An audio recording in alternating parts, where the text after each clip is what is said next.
What's happening, family? Is Marcus Ferrell live? Do me a favor, smash that follow button before we get started, because missing this is like walking out the barbershop before your fade gets lined up.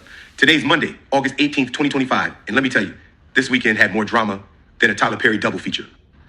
Let's break it down, and then I'll tell you what to watch out for today. First headline, President Volodymyr Zelensky didn't just pull up to DC by himself, nah.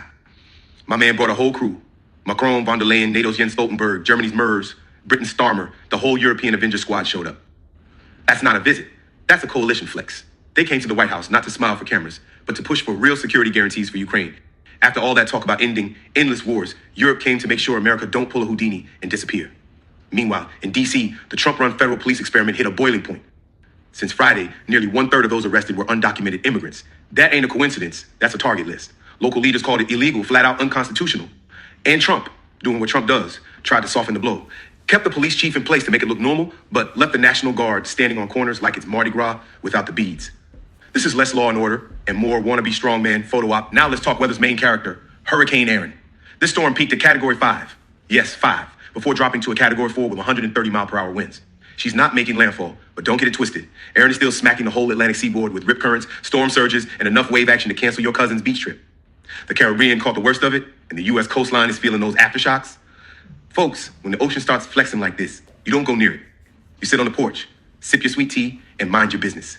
And then the international soap opera. Trump's little Alaska meetup with Putin left the world side-eyeing America like, so this is what y'all on now? Putin smirked his way through the summit while Trump tried to act like he was running the show. Fast forward to today, and that's why Zelensky and the Europeans are in town, to clean up the mess and make sure U.S. support for Ukraine don't get lost in the sauce. The question for today's White House sit-down, are we getting policy or just another episode of As the Tweets Turn? But let's not ignore the weekend wins. Grassroots candidate Zohran Mamdani shook up New York politics, pulling in endorsements and momentum that got everybody talking.